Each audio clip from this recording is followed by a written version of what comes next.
நாங்க வீடியோ அப்படியே எடுத்து வெல்கம் டூன்னு சொல்லுவேன். நீங்க எல்லாரும் என்ன சொல்லுவீங்க? இது கலாட்டாடா. சரி விஜய் சித்துலா இது நம்ம விருந்துன்னு நினைச்சுக்கிட்டேன். பரவாயில்ல நீங்க சொல்லுங்க. சொல்லலாமா? நம்ம ஃபேமிலி தான, தப்பா நினைச்சு. எல்லாம் ஒரே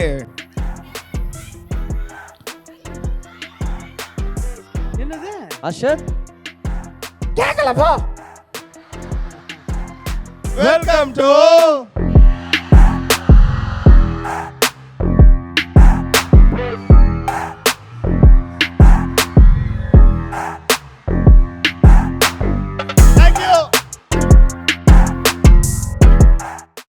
இந்த கேரவன்ல யாருமே இல்ல. மாமா இல்ல, மாமாக்கு தான் வந்து எஸ்பெஷலி இந்த கேரவனே ரெடி பண்ணியிருந்தோம் நாங்க. இதுக்கு முன்னாடி வேற யார் இருந்தாங்க நான் சொல்லட்டுமானே? நாங்க வெளில நின்னு எல்லாத்தையும் பார்த்தோம். எல்லார்ட்டையும் இதே பிட் தான். இல்ல பட் ஸ்பெஷல் பிட் இது. ஹேர் ஸ்டைல் சத்தியமா கலாட்டால இருந்து உனக்கு அடிச்சு விட்டாங்கன்னா உண்மையிலேயே சூப்பர். ஏன்னா நீ நல்ல வேளை நீ டக்குனு உள்ள வந்துட்ட. இல்லன்னா சேப்பா கூட்டி போய்டுவாங்க. ஏதோ மேட்ச்சுக்கு வந்தவங்க போல இருக்கு. டிஸ்ப்ளே அப்படின்னு கூட்டிட்டு போயிருவாங்க. இல்ல அது ஹேர் ஸ்டைல் வந்து அது ஒரு சம்பவத்துக்காக. அருண் பாண்டியன் சார் போட்டு ட்ரெயின்ல நின்னு ஆடிட்டே வந்தாங்க. கரெக்ட்டா இருக்கும். அந்த குழந்தைய மட்டும் தூக்கி. அர்ஷத் கானுக்கு எப்பயாச்சும் சித்துவை அடிக்கணும். கொஸ்டினே கேக்கல அதுக்குள்ள அடிக்கிறார் சார். இல்ல அடிச்சு பாத்துக்கிட்டேன் ஒர்க் ஆகுதா. Okay okay. அர்ஷத் கான் எப்பயாவது பாக்குறீங்களா? Okay sir. Ready sir. Arshad கானுக்கு சித்துவை எப்பயாச்சும் அடிக்கணும்னு தோணி இருக்கா இல்லையா? உண்மையை சொல்லுங்க. இப்ப நான் என்ன சொன்னா அவர் அடிக்க மாட்டாருன்னு சொல்லுங்க. நான் அத சொல்றேன். உண்மையை சொல்லுங்க. நீங்க உண்மையை சொன்னா அடிக்க மாட்டீங்க. உண்மையை சொன்னா அடிக்க மாட்டேன். தோணி இருக்கு. ஓகே. அது எனக்கே தெரியுமே. தோணி இருக்கு. எப்போ எப்போ?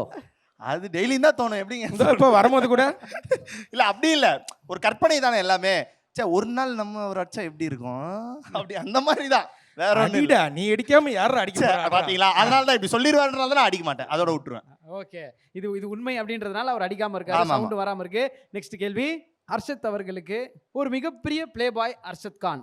இது எஸ்ஸா நோவா? டார்லிங் பொய்யா இருந்தா சவுண்ட் வரும். சவுண்ட் வந்ததுக்கு அப்புறம் அடி வரும். அது உங்களுக்குள்ள இருக்க சிங்க். இப்போதானே கேக்குறீங்க? இப்போ அதெல்லாம் கேட்கல. பொதுவா கேக்குறாங்க.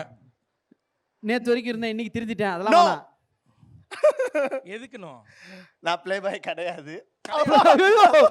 கிடையாதா? ஏய் ரெட் லைட் எரியுது, ரெட் லைட் எரியுது. ரெட் லைட் எரிஞ்சா கிடையாது. ஒரே நிமிஷம். என்ன நீயாவே ஒத்துக்கணும். ஆமான்னு. என்ன பத்தி எனக்கு தானே தெரியும். எப்படி அவங்க போடுறாங்க ரெட் லைட் green lightலாம்? ஏண்டா அந்த பிரியா ஃபேக் ஐடியே அவங்க தான்டா. அதுதான் live சரி வச்சுங்க. சந்தோஷனா அதை வச்சுங்க. ஆமா. ஓகே. சோ அப்ப எஸ் ப்ளே பாய்க்கான பதில்னா அத yes இப்போ தான். இல்லைங்க. முன்னாடி ஓகே. நான் இப்படி வாங்கனே. இப்படி இருந்தா ஈஸியா இருக்கும்ல. அடுத்த क्वेश्चन கேட்டா? ஆ அர்ஷத் கானுக்கு 4 வயசுல ஒரு குழந்தை இருக்கு. ஆமாவா இல்லையா? ஏய் நான் என்ன யோசிக்கிறேன்? சாரி. எதுக்கு யோசிச்ச டார்லிங்? நான் ஏன் யோசிக்கிறேன்? சாரிண்ணே. நோ. இல்ல நான் ஆசை இருக்கு ஆனா குழந்தை இல்ல. ஆசை இருக்கு, குழந்தை இல்லையா? அதுக்காக எதுவும் பண்ண முடியலன்னு. அப்படி இல்ல. புரியலையே. அந்த வயசு வரல அத சொல்றாரு. யாருக்கு? எனக்கு. யாருக்கும். ஓகே. யோசிச்சது மட்டும் தான் எங்களுக்கு டவுட்டா இருந்தது.